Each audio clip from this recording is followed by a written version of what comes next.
Hello, and welcome back to another episode of VentureCast. Now, today we are joined with Melinda, who is from InVitro Capital. And this is going to be a really interesting podcast, or at least this is one that I'm really looking forward to, because you guys are VC, but also in the PE space. And we're going to dive into that a little bit. But, well, first up, hey, Melinda, how you doing? Do you want to kind of give everyone an intro? Sure, yes, and hi Daniel, thank you for having me today. I'm Melinda Joseph with InVitro Capital. We build and fund companies from idea to exit, so I look forward to diving in with you what that means being a venture builder in the space that we play in. Nice, nice. Okay, cool.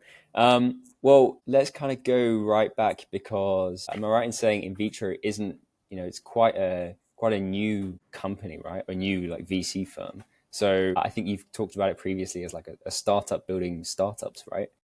I think I did say that.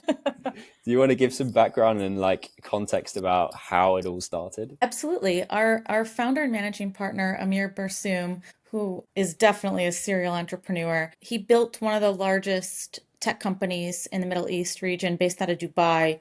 Basically, 80% of those that live out there use what he built, Visita, for their doctor booking platform. And he's ex-McKinsey, ex-MIT. And once he exited from Visita, he wanted to build here. He had some family here in Southern California. And they built a pharmacy with an on-demand delivery model for assisted living facilities. And I think once they built that company up, Amir decided he's very into being a builder. He doesn't Right. want to just be an investor. He's not an operator. And so he didn't want to just build one company just how he had just came out of. He wanted to have his hands in a couple things. And so I think it was a clear path that the venture building model is what he was meant to do. So we're about just over a year into building. We have four portfolio companies, including the first one I mentioned.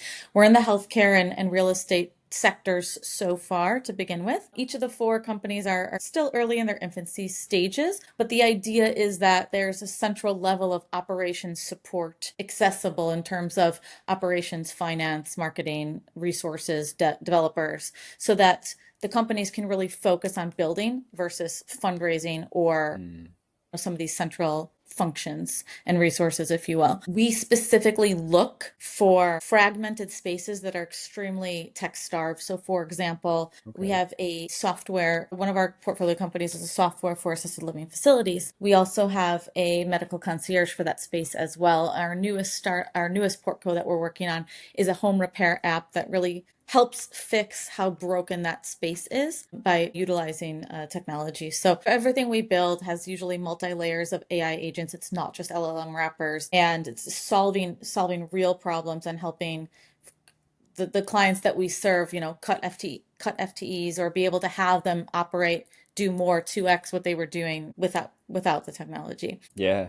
if that Yeah. makes sense. It does. It does. And is it you kind of what stage are you investing? Are you really starting startups from the ground up? Are you putting money into startups at like a seed point? What does that look like? That's a great question. So the way our model works at the highest level is we have our own fund that Okay. Amir anchored with a couple of their family offices. And at some point we will build a second fund. But the idea is that our process, we do a rigorous amount of research in terms of the space and the industry and understanding the pain points and the problem. We will then move to our builder team. And once we have a conviction or a hypothesis, we will build a very early level of MVP, if you will, to start testing. We want to talk to potential customers. We want design partners. We want to understand, is what we're building, does it even make sense? And get some early Mm, customers using it. Once we have some customers on the platform and once we have some paying customers, depending on what the product is, right? We will then deploy funds from okay. InVitro Capital to then really move so we started in research, we went to build,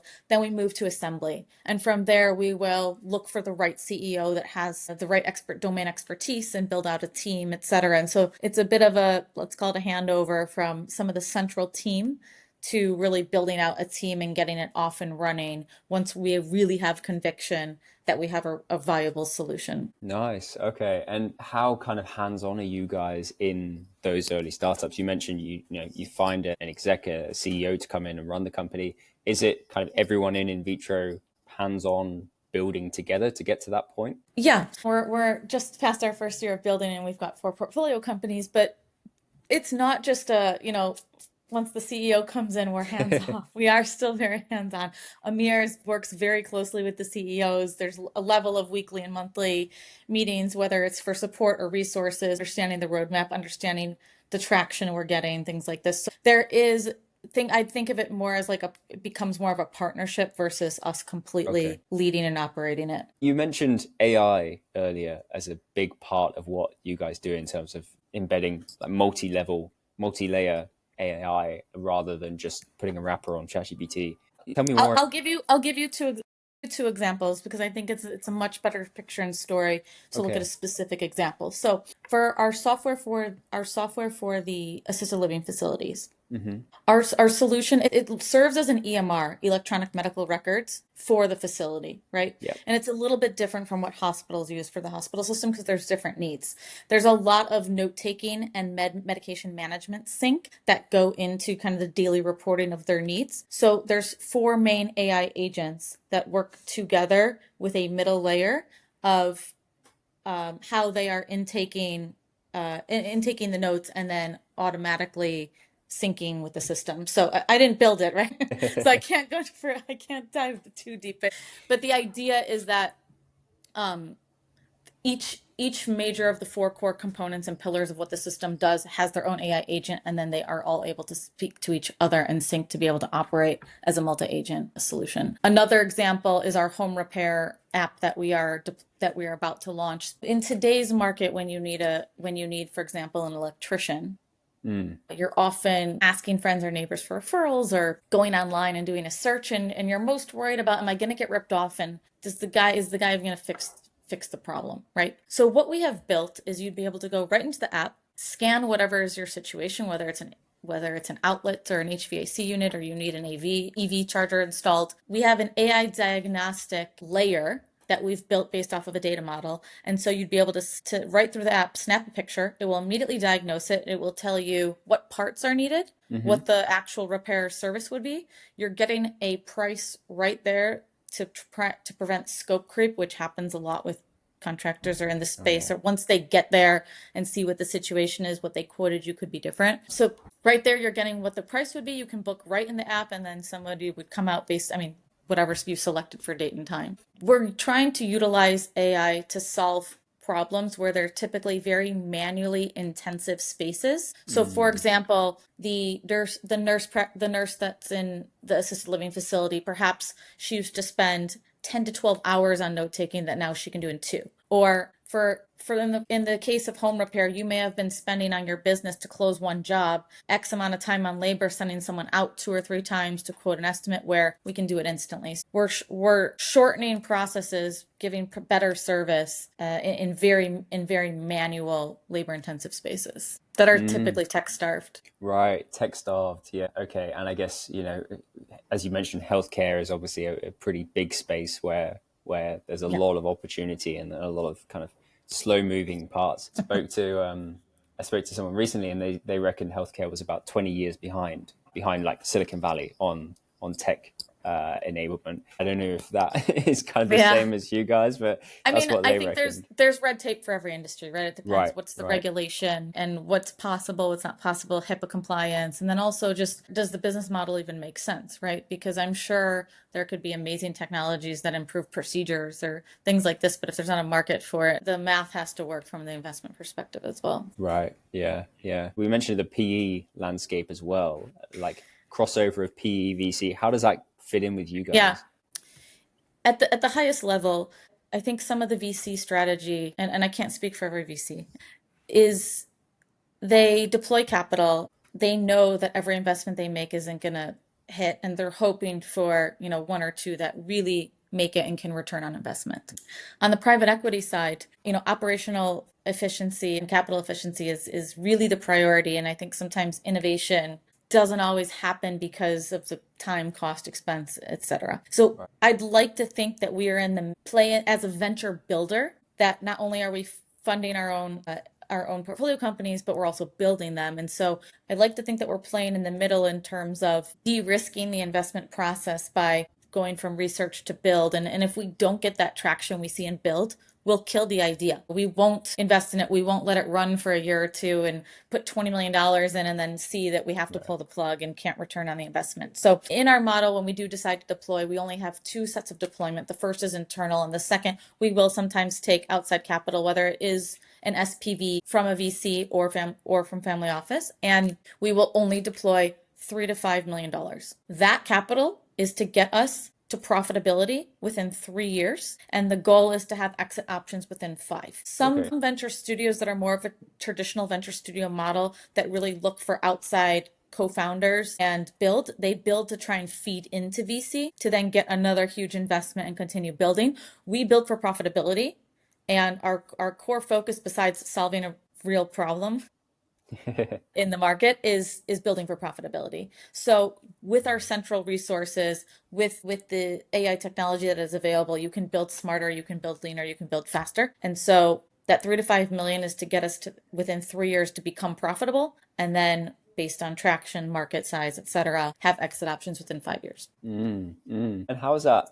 Is that building for profitability rather than building for future raises or a big exit down the line? Does that come with its own set of challenges, or is it like a slightly easier model? Like what?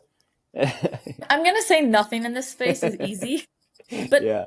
I will add one more thing, and then I want to make sure I'm directly answering your question, is that when we talk about building for profitability, we're not trying to have unicorn multi-billion-dollar exits. We're trying to have mid-market $100 million, $200 million exits. Why? Because the way that our capital efficiency is modeled, we can be extremely lean from both a building perspective and a capital perspective, and have an exit that is still a really attractive return for a mid-market exit with our model. And honestly, I think our biggest challenge from my personal experience, just being, I don't know, out in terms of industry events or talking to other VCs or PEs, is that, and even investors, is that I think venture building, or like the venture studio model, is still not as commonly known or understood. And I think there's a lot of unknowns or question marks, or still the wait to see, be proven mindset. And so I think honestly, that's probably our biggest struggle. I know we joked at the beginning talking about we're a startup building startups. I would say that's also internally, it's always a struggle, right? Like most companies don't have, we have plentiful resources. You're always trying to wear all the hats and push things forward, and you'd always wish to have more time and resources, but that's usually never the case. So I think internally and externally, those would definitely be our challenges. Yeah. So if that's the struggle, is like educating people on this opportunity, what would you say to people who maybe don't know about venture building as much? That's a great question. I had our director of investments and research. He's about to publish a private markets report. So going back and looking at 10 plus years of data of VC investment, of PE investment, looking at what average deal sizes, average exit size, how they've performed over the years, and at least how the data we do have on venture building, and at least our own numbers, how we're able to compare and contrast against that. I think just having that understanding, because for example, the public markets are much more well known. There's much more information, research, data analysis on it. When you are going to make an investment into the private markets, VC and PE are very well known. So that's a key component of our education. Our founder and managing partner, Amir Barsoom, also he speaks at some global family office conferences, and he'll be speaking at Opal this fall on panels where they're talking about how venture is changing in general, or how building is changing about the space. So this is helpful as well in terms of from an education component. Yeah. And do you think the markets are kind of generally going that way anyway? Like what is driving this kind of shift in dynamic for venture building versus more traditional venture capital? I can't speak to all of the macroeconomic forces, but I think one of the biggest is, for example, Amir raised $70 million to build Visita, and this was years ago, right? But also years ago, you needed 20 developers, you needed 2 years to push something out. Right. Today, in this no code AI app environment, whether it's Operator or N8N or whatever you're saying with AI automation, you can, instead of 20 developers, you could have 2 developers. Instead of 2 years, you may be able to ship a product in 3 months. And that changes the dynamic of a lot, not only from a building perspective, but then how funds and venture are then investing in these ideas and companies. Yeah, but I guess what you're saying is that although startups may not need as much of a like a lump sum capital, you also don't have to shoot for that kind of unicorn kind of That's status. right. It's more of like a middle slash upper market that you can aim for while still getting the same kind of percentage return on it.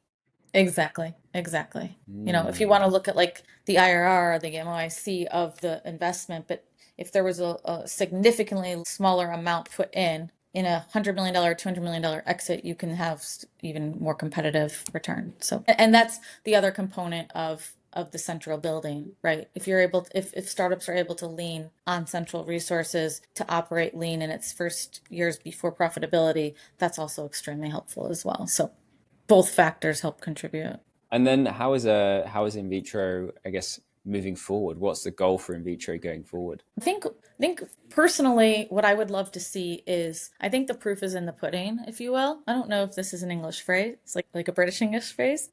Oh, we definitely say it. Yeah, we definitely Yeah, say I it. think pudding comes from there. But I'd love to see us show like this build in public concept where people are kind of always online talking about what they're building and what they're shipping and trying things. I think I'd like to see us start talking about publicly, like either monthly is a little aggressive, but quarterly, perhaps how each portco is doing, how many dollars are in and where they're at with traction, and really be able to show, especially as they mature, how they're performing, because out of our first fund, if we have four companies that all reach profitability and all have great returns, and to be fair, we've already killed two ideas. So originally we had six from research to building, and there's four that have moved on. Hmm.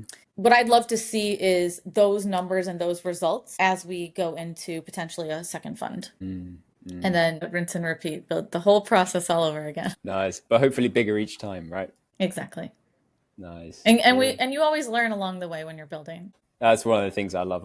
My background personally is like a engineering background, so I really like the idea of finding a problem that people actually need solving, and then actually building around that, and not being afraid to kind of cut things or iterate or change things.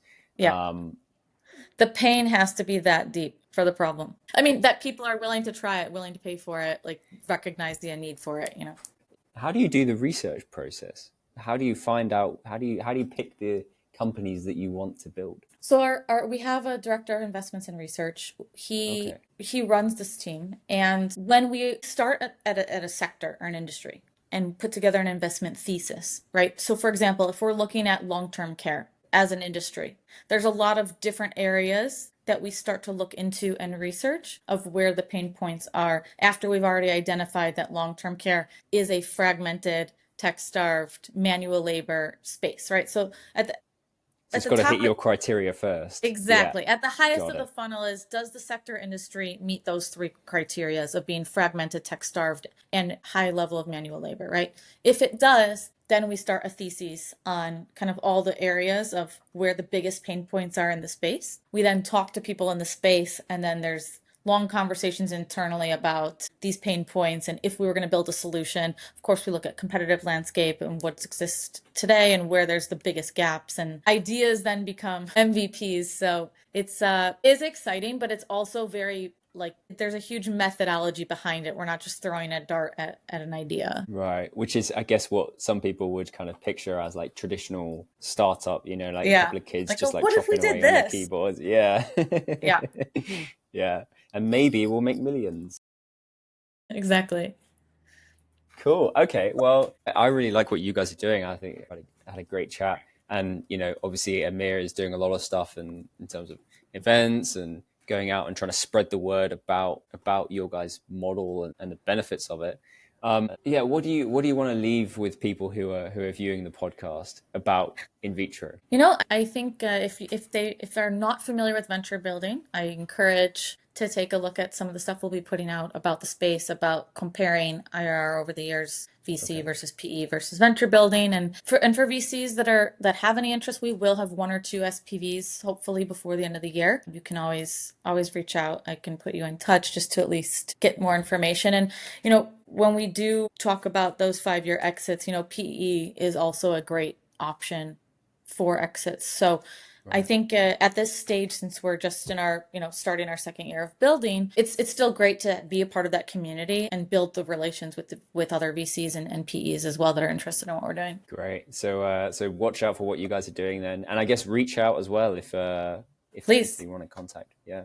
always And is happy it to have a conversation. where can people find you then? Best place is LinkedIn, I'm guessing, or Yeah, email. LinkedIn, we're very active on LinkedIn and right on our website as well at InVitro Capital. You can, ping us as well. Great. Well, yeah, it's been an amazing chat, Melinda. Thank you so much for coming on the podcast and for sharing what you guys are doing at InVitro and kind of the unique, I guess, the unique way that you guys are structured and are building. Yeah, thank you for having me, Daniel. There's a lot happening and changing in the VC space, so I think it's super interesting that you're kind of digging into the insides of what's happening. Nice. Awesome. Well, thank you again, everyone, for listening as well. And we'll see you on the next one.